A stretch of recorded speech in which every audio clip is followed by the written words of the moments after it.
안녕하세요. 동국대학교 안영찬 교수입니다. Always Day One 강의에서는 어렵고 딱딱하게 여겨지는 기업 경영에 관한 내용을 저 안영찬 교수의 인사이트를 통해 쉽고 재미있게 공부하는 시간을 가져보려고 합니다. 오늘은 제1강으로 아마존의 발명 문화에 대해 알아보겠습니다. 강의 시작에 앞서 이 강의는 알렉스 칸트로위츠의 저서 Always Day One을 바탕으로 저 안영찬 교수의 인사이트를 더해 재구성하였다는 점을 밝힙니다. 아마존의 발명 문화는 혁신이 일상이 된 조직을 만듭니다. 베조스가 구축한 독특한 발명 문화와 시스템적 혁신 접근법은 현대 기업 경영의 새로운 패러다임을 탐구합니다. 이러한 접근법은 기업이 지속적으로 혁신하고 성장할 수 있도록 돕습니다. 시애틀 본사는 혁신의 심장부로 일반적인 실리콘밸리 캠퍼스와 달리 아마존은 개발 중인 사우스레이크 유니언 지역 한가운데 자리하고 있습니다. 도플러, 피오나 같은 프로젝트명으로 명명된 건물들 사이로 몇천천 명의 직원들이 오가며 미래를 설계합니다. 아마존의 5고 매장은 계산대 없는 쇼핑을 실현했습니다. 물건을 고르고 앱으로 스캔한 후 그냥 걸어 나오면 영수증이 휴대폰으로 전송됩니다. 이는 미래의 쇼핑을 경험하는 듯한 혁신적인 방식입니다. 컴퓨터 시각 기술은 천장의 카메라와 센서로 소비자의 모든 동선을 추적합니다. 기계 학습을 통해 누가 어떤 물건을 집었는지 정확히 인식하며 숨기거나 빠르게 움직여도 단 하나의 물건도 놓치지 않는 정밀함을 자랑합니다. 베조스는 아마존에서 발명의 습관을 강조하며 새로운 경험의 창조가 웹사이트 관리만큼이나 중요한 비즈니스 핵심으로 자리 잡았습니다. 지위고하를 막론하고 모두가 발명에 참여하는 문화를 구축했습니다. 체계적 발명 시스템은 업무 자동화를 극대화하여 발명을 독려합니다. 대규모 시스템 구축은 좋은 아이디어가 성공으로 이어질 최고의 기회를 제공합니다. 아이디어 현실화는 대형 자판기에서 시작된 아이디어가 쇼핑 방식을 완전히 뒤집는 발명으로 발전합니다. 아마존의 혁신은 일상에 깊이 스며들었습니다. 알렉사와 스마트 기기는 스피커, 전자레인지, 시계와 대화하는 경험을 제공합니다. 킨들 전자책은 새로운 독서 문화를 창조했고 아마존 웹 서비스 클라우드는 기업 혁신을 가능하게 했습니다. 무인 결제 시스템은 계산대에서 멈추지 않고 매장을 나올 수 있게 했습니다. 제프 윌크는 발명이 제프 베조스와 그의 아이디어를 위한 원동력이라고 강조합니다. 발명은 기업의 핵심이며 혁신적이고 획기적인 아이디어와 맞닥뜨릴 때 가장 기쁜 순간을 제공합니다. 이는 아마존의 글로벌 소비자의 사업부 최고 경영자로서 그의 증언입니다. 아마존의 창조 문화는 14가지 리더십 원칙에 기반합니다. 이 원칙들은 직원들이 규율보다 더 엄격하게 지키며 의사결정의 지침으로 활용됩니다. 이러한 원칙은 아마존의 혁신과 성장을 지속적으로 이끄는 핵심 요소로 작용합니다. 리더십 원칙은 아마존 직원들에게 필수적입니다. 이들은 직장 생활에서 자연스럽게 반응하지 못하고 많은 이들이 부모처럼 아마존으로 돌아옵니다. 전 직원들은 심지어 자녀에게까지 이 원칙을 가르친다고 합니다. 혁신을 위한 핵심 원칙은 크게 생각하고 단순화하며 핵심 업무로 혁신을 이끄는 것입니다.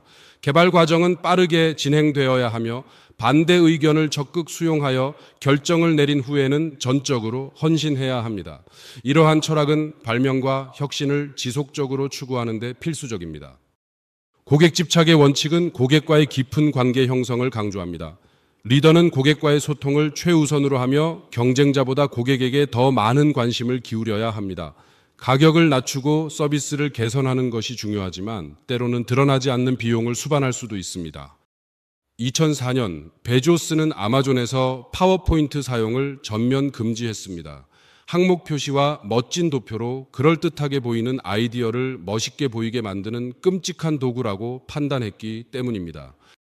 메모 중심의 발명 시스템은 완전한 문장과 문단으로 이루어진 문서를 통해 새로운 제품과 서비스 아이디어를 제안합니다. 메모 작성 과정에서 사고 과정의 결함을 쉽게 발견하고 상상력을 끌어올릴 수 있습니다. 모든 새로운 프로젝트는 메모로 시작됩니다. 발명을 꿈꾸고 그것을 구체화하는 방식입니다. 6쪽 분량으로 제한된 메모는 11포인트 칼리브리체 0.5인치 여백으로 작성됩니다. 6쪽짜리 메모는 새로운 서비스 개괄적 설명, 고객과 아마존 유통업체의 예산 계획과 글로벌 전략, 가격 책정과 업무 일정, 예상 매출과 성공 기준을 포함합니다. 이 메모는 프로젝트의 방향성을 명확히 하고 모든 이해관계자가 동일한 목표를 공유하도록 돕습니다. 메모 작성은 공상과학 소설을 쓰는 것과 유사합니다. 현재 존재하지 않는 미래의 모습을 상상하며 다양한 잠재적 제품을 세상에 알리는 가상의 언론 자료와 경영진 메시지를 포함합니다. 이는 창의적 사고와 전략적 계획이 결합된 과정으로 혁신적인 아이디어를 구체화하는 데 필수적입니다. 회의는 조용한 환경에서 진행되며 참석자들은 15분에서 1시간 동안 메모를 읽고 질문을 준비합니다. 이는 메모 작성자에게는 힘든 시간이 될 수 있습니다. 메모가 완성되면 관리자와의 회의를 요청합니다. 참석자들은 스테이플러로 찍은 메모와 함께 연필과 형광펜을 받습니다. 메모 내용은 사전에 이메일로 보내지 않으며 사람들은 조용히 메모를 들여다봅니다. 이는 전 아마존 총괄 매니저이자 8건의 특허를 보유한 닐 에커먼의 설명입니다. 치열한 검증 과정에서는 메모를 다 읽고 나면 가장 직급 높은 상사부터 질문을 던집니다. 테이블에 둘러앉은 모든 사람이 가차없이 질문 공세를 퍼붓습니다. 2시간 동안 질문과 대답이 끊임없이 이어지며 인정을 받아야 비로소 프로젝트가 시작됩니다. 발명의 민주화는 조직 내 누구든지 메모를 작성할 수 있게 하여 충분한 동의를 얻으면 경영진이 검토합니다. 메모는 어디서든 올 수 있으며 수직 구조에서도 하위 직원의 아이디어도 검토받을 수 있습니다. 발명에는 생각과 실행 두 가지 측면이 있습니다. 아마존은 이 두 가지를 모두 실현하여 혁신을 이룹니다. 생각을 통해 전략을 세우고 실행을 통해 이를 실현합니다. 이 두 가지가 결합될 때 비로소 혁신이 완성됩니다. 아마존의 EWR9 물류창고는 인간과 로봇이 협력하는 혁신적인 작업 환경을 제공합니다. 이 창고는 미식 축구장 15배 크기로 수많은 제품을 보관하며 하루 수만 개의 물품을 배송할 수 있습니다. 이러한 협력은 효율성을 극대화하고 미래의 물류 산업을 선도하는 중요한 역할을 합니다. 오렌지색 로봇들은 창고 안에서 유연하게 움직이며 높은 선반에 제품을 올리고 회전하여 인간 동료에게 전달합니다. 이 모습은 마치 춤을 추는 듯하며 인간과 로봇이 함께 일하는 조화로운 환경을 보여줍니다. 베조스는 로봇을 통해 반복 업무를 자동화하여 직원들이 창조적인 업무에 집중할 수 있도록 했습니다. 초기부터 자동화를 추진하며 직원들이 더 창의적인 작업에 몰두할 수 있는 환경을 조성했습니다. 이는 기업의 효율성을 높이고 혁신을 촉진하는 중요한 전략입니다. 2012년 키바 로봇 시스템이 도입되었습니다. 2014년에는 5,000대의 로봇이 배치되었고 2015년에는 1만 대가 추가되었습니다. 현재는 20만 대 이상의 로봇이 운영 중입니다. 이러한 발전은 자동화의 효율성을 극대화하며 직원들이 창조적인 능력 개발에 큰 영향을 주고 있습니다. 로봇공학의 부상으로 로봇공학 기술자, 시스템 관리자, 유지보수 전문가와 같은 새로운 직업이 탄생했습니다. 구조 전문가와 제품 취급 전문가는 효율적인 운영을 위해 매우 중요합니다. ICQA 회원은 재고 정확성을 보장하는 동시에 반도체 수량 검증과 품질 관리도 중요합니다. 로봇 감시는 운영 효율성을 향상시켜 역동적인 인력 환경을 조성합니다. 아마존은 20만 대의 로봇을 추가하여 30만 개의 새로운 인간 일자리를 창출했습니다. 자동화가 반드시 근로자를 대체하는 것은 아니지만 기회를 창출할 수 있습니다. 그러나 끊임없는 변화에 적응해야 하는 압박은 여전히 남아 있습니다. 이러한 역학 관계를 이해하는 것은 진화하는 일자리 환경을 탐색하고 인력 회복력을 보장하는 데 매우 중요합니다. 직원들이 평생 학습자가 되도록 지원하는 방법을 강조해야 합니다. 보상 방식과 학습을 통해 업무에 필요한 인력을 지속적으로 개발하는 것이 중요합니다. 제프 윌크의 증언에 따르면 이러한 접근 방식은 직원들의 역량을 강화하고 조직의 경쟁력을 높이는 데 필수적입니다. A2 테크 프로그램은 직원들에게 기술적 업무 수행 방법을 교육합니다. 2년간의 커리어 초이스 과정은 시총 $500의 교육비가 들며 95% 환급이 가능합니다. 지속적인 개선을 위해 키오스크를 통한 아이디어 제출 및 검토 시스템을 운영합니다. 아마존은 25년간의 데이터를 활용하여 고객의 욕구를 정확하게 예측하고 특정 지역의 구매 패턴을 분석합니다. 이를 통해 인근 주문 처리 센터에 제품을 전략적으로 배치하여 효율적인 배송을 보장할 수 있습니다. 이러한 예측 기능은 고객 만족도를 높이고 운영을 간소화하여 현대 비즈니스 환경에서 데이터 기반 의사결정에 힘을 보여줍니다. 핸즈 오프 더 휠 프로젝트는 아마존이 데이터를 활용해 다양한 업무를 자동화하는 시도로 1억 5천만 명이 넘는 고객에게 신속한 배송을 보장하기 위한 핵심 시스템입니다. 이 프로젝트는 고객의 구매 패턴을 분석하여 물류센터에 제품을 배치하는 데 중점을 둡니다. 2012년 경영진은 벤더 매니저의 핵심 업무가 반드시 사람에 의해 수행되어야 하는지 검토하기 시작했습니다. 인간의 행동이 예측 가능하다면 아마존 알고리즘이 더 정확하고 효율적으로 업무를 처리할 수 있습니다. 이는 벤더 매니저의 역할 변화와 자동화의 가능성을 시사합니다. 요다 프로젝트는 벤더 매니저의 업무를 자동화하기 위해 시작되었습니다. 인간의 개입 대신 포스의 능력을 빌리는 것이 목표입니다. 2012년 11월 레일 퍼허브리치가 기계학습 책임자로 합류하여 프로젝트를 추진했습니다. 기계학습의 초기 접근 방식은 표준적이었으나 2천만 가지 제품에는 적합하지 않았습니다. 새로운 알고리즘 개발 시 이전 연도 주문 작업을 시뮬레이션하여 인간의 판단과 비교하며 개선했습니다. 2015년 핸즈 오프 더 휠로 이루어진 기계학습 알고리즘은 의사결정을 완전히 대체하기 시작했습니다. 매출 예측, 가격 결정, 구매, 재고 계획이 자동화되었고 판매와 마케팅 협상 업무까지 부분적으로 자동화되었습니다. 핸즈 오프 더 휠 프로젝트를 경험한 아마존 직원들은 의외로 솔직하고 실용적이었습니다. 그들은 이러한 변화를 개인의 고용 안정성보다 기업의 성장에 더 중점을 둔 기술 주도 기업의 자연스러운 진화라고 생각했습니다. 이러한 태도는 업계 내 정보기술 문제와 변화를 더 폭넓게 수용하는 것을 반영합니다. 직원들은 반복적인 업무를 피하고 혁신을 추구합니다. 매일 같은 일을 반복하면 발전이 없으므로 새로운 메커니즘을 찾아내는 것이 중요합니다. 이는 아마존 직원의 증언으로 변화와 도전을 통해 더 나은 결과를 얻고자 하는 열망을 보여줍니다. 플렉스 휠은 아마존 비즈니스와 유사합니다. 개별 구성 요소가 개선될 때 전체적으로 훨씬 더 좋아지고 강력해지는 시스템입니다. 다양한 제품을 낮은 가격에 제공하면 더 많은 고객이 몰려들고 이는 다시 선순환을 만듭니다. 플랫폼의 핵심은 다양한 프로세스를 자동화하여 규모를 확장하는 것입니다. 반복적인 의사결정을 자동화하면 인공지능이 더욱 발전하게 됩니다. 이는 라일프 허브리치의 설명에 따르면 사람들의 의사결정 패턴을 분석하고 자동화하는 과정에서 규모가 증가하는 현상입니다.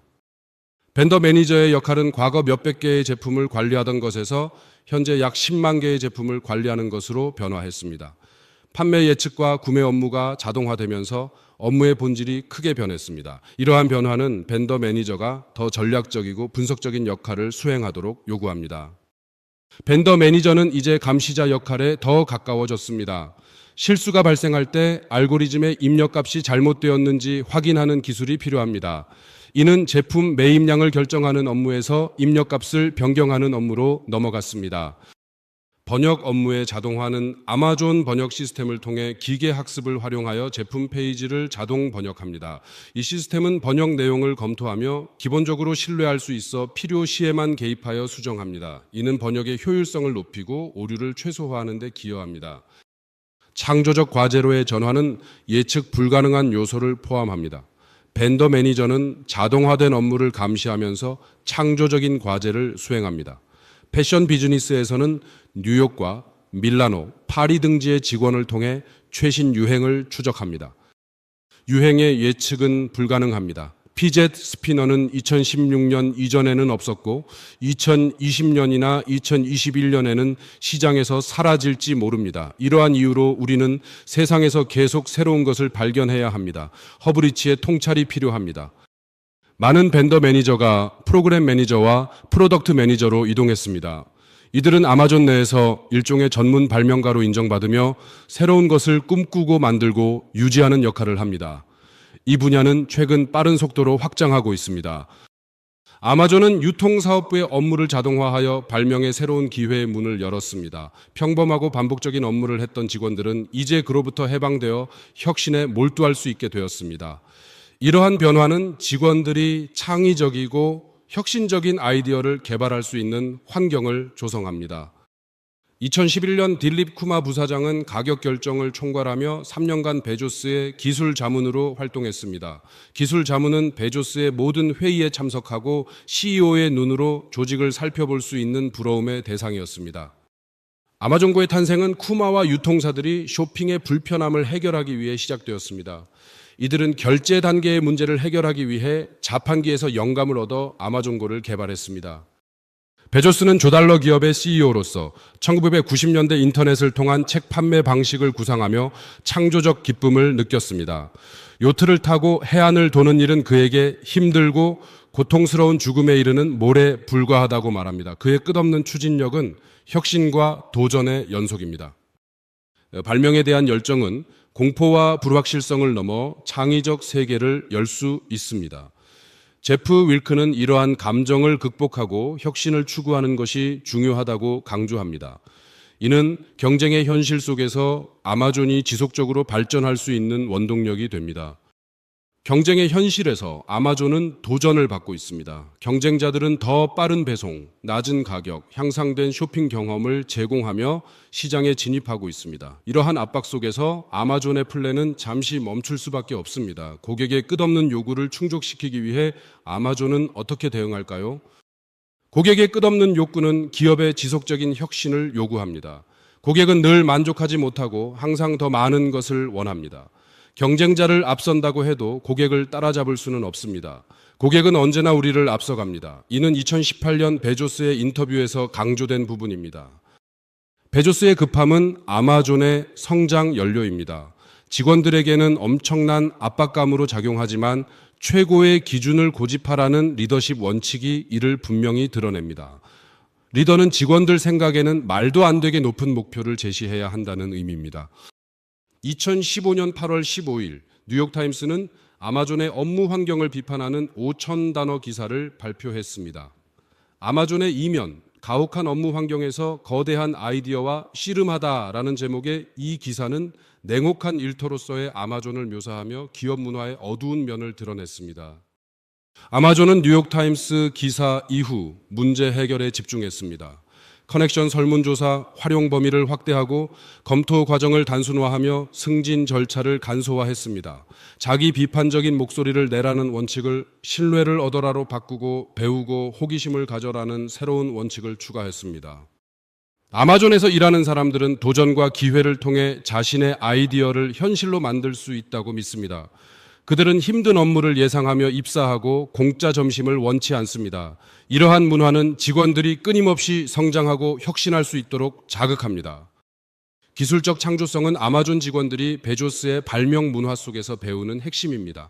이들은 미래를 상상하고 공상과학 소설을 활용하며 프로그래밍과 자동화를 통해 다음을 예측하는 방법을 익힙니다. 이러한 접근은 혁신을 촉진하고 새로운 아이디어를 현실로 만드는 데 기여합니다.